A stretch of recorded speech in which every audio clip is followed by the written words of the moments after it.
How the Grinch Stole Christmas by Dr. Seuss. For Teddy Owens. Who's Teddy Owens? No idea. Oh. Every Who down in Whoville liked Christmas a lot. But the Grinch, who lived just north of Whoville, did not. The Grinch hated Christmas, the whole Christmas season. Now, please don't ask why. No one quite knows the reason. I know why. It could be his head wasn't screwed on just right. It could be, perhaps, that his shoes were too tight. His heart is too small. But I think that the most likely reason of all may have been that his heart was 2 sizes too small. But whatever the reason, his heart or his shoes, he stood there on Christmas Eve, hating the Whos, staring down from his cave with a sour, grinchy frown at the warm, lighted windows below in their town. For he knew every Who down in Whoville beneath was busy now hanging a mistletoe wreath. "And they're hanging their stockings," he snarled with a sneer. "Tomorrow is Christmas. It's practically here." Then he growled with his Grinch fingers nervously drumming. "I must find some way to stop Christmas from coming." For tomorrow, he knew, all the Who girls and boys would wake bright and early. They'd rush for their toys. And then, oh, the noise! The noise! That's one thing he hated. The noise! And the Whos, young and old, would sit down to a feast. And they'd feast, and they'd feast, and they'd feast. They would feast on Who pudding and rare Who roast beast, which was something the Grinch couldn't stand in the least. And then they'd do something he liked least of all. Every Who down in Whoville, the tall and the small, would stand close together with Christmas bells ringing. They'd stand hand in hand, and the Whos would start singing. They'd sing, and they'd sing, and they'd sing. And the more the Grinch thought of this Who Christmas sing, the more the Grinch thought, "I must put stop to this whole thing. Why, for 53 years I've put up with it now. I must stop this Christmas from coming. But how?" 70 people. Wow, that's a lot. I know. Then he got an idea. What? An awful idea. The Grinch got a wonderful, awful idea. "I know just what to do." The Grinch laughed in his throat, and he made a quick Santa Claus hat and a coat, and he chuckled and clucked. "What a great Grinchy trick! With this coat and this hat, I look just like Saint Nick. All I need is a reindeer." The Grinch looked around, but since reindeer are scarce, there was none to be found. What is Saint Nick? Santa. Oh. Did that stop the old Grinch? No. The Grinch simply said, "If I can't find a reindeer, I'll make one instead." So he called his dog Max. Then he took some red thread and he tied a big horn on the top of his head. Then he loaded some bags and some old empty sacks on a ramshackle sleigh, and he hitched up old Max. Then the Grinch said, "Giddy up!" And the sleigh started down toward the homes where the Whos lay a snooze in their towns. All their windows were dark. Quiet snow filled the air. All the Whos were all dreaming sweet dreams without care. When he came to the first little house on the square, "This is stop number 1, the old Grinchy Claus hissed, and he climbed to the roof, empty bags in his fist. He slid down the chimney, a rather tight pinch, but if Santa could do it, then so could the Grinch. He got stuck only once, for a moment or two, then he stuck his head out of the fireplace flue, where the little Who stockings all hung in a row. "These stockings," he grinned, "are the first things to go." He slithered and slunk, with a smile most unpleasant, around the whole room, and he took every present.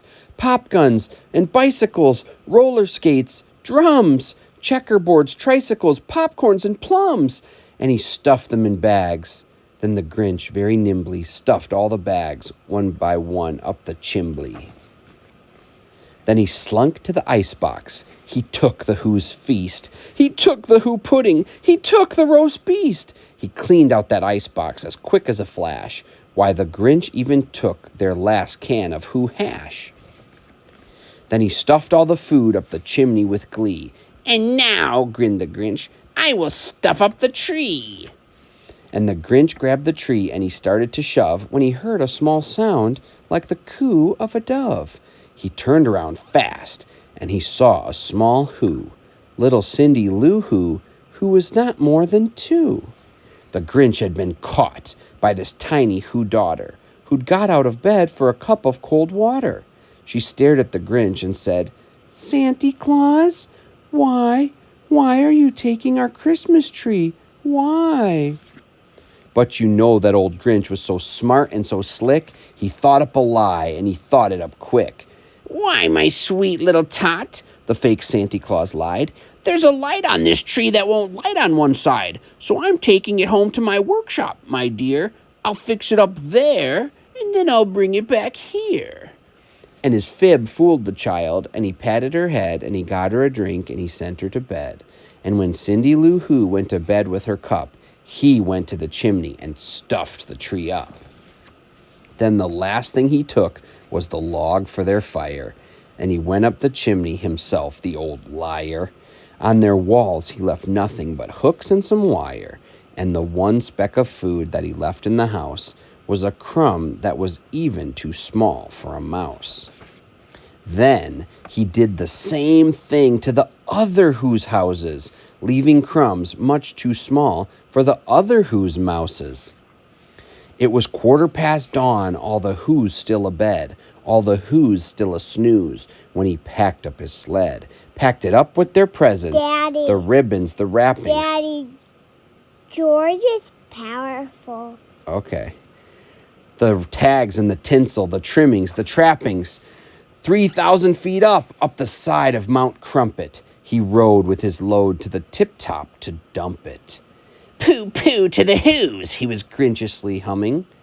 "They're finding out now that no Christmas is coming.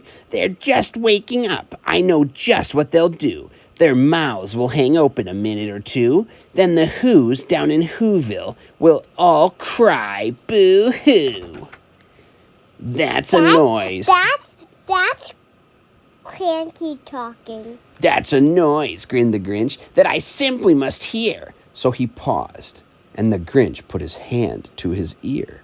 And he did hear a sound rising over the snow. It started in low, then it started to grow. But the sound wasn't sad. Why, this sounded merry. It couldn't be so, but it was merry. Very. He stared down at Whoville. The Grinch popped his eyes. Then he shook. What he saw was a shocking surprise. Every Who down in Whoville, the tall and the small, was singing without any presents at all. He hadn't stopped Christmas from coming. It came. Somehow or other, it came just the same. And the Grinch, with his Grinch feet ice cold in the snow, stood puzzling and puzzling. How could it be so? It came without ribbons. It came without tags. It came without packages, boxes, or bags. And he puzzled 3 hours till his puzzler was sore. Then the Grinch thought of something he hadn't before. "Maybe Christmas," he thought, "doesn't come from a store. Maybe Christmas, perhaps, means a little bit more." And what happened then? Well, in Whoville they say that the Grinch's small heart grew 3 sizes that day. And the minute his heart didn't feel quite so tight, he whizzed with his load through the bright morning light, and he brought back the toys and the food for the feast. And he himself, the Grinch, carved the roast beast. The end. I like it.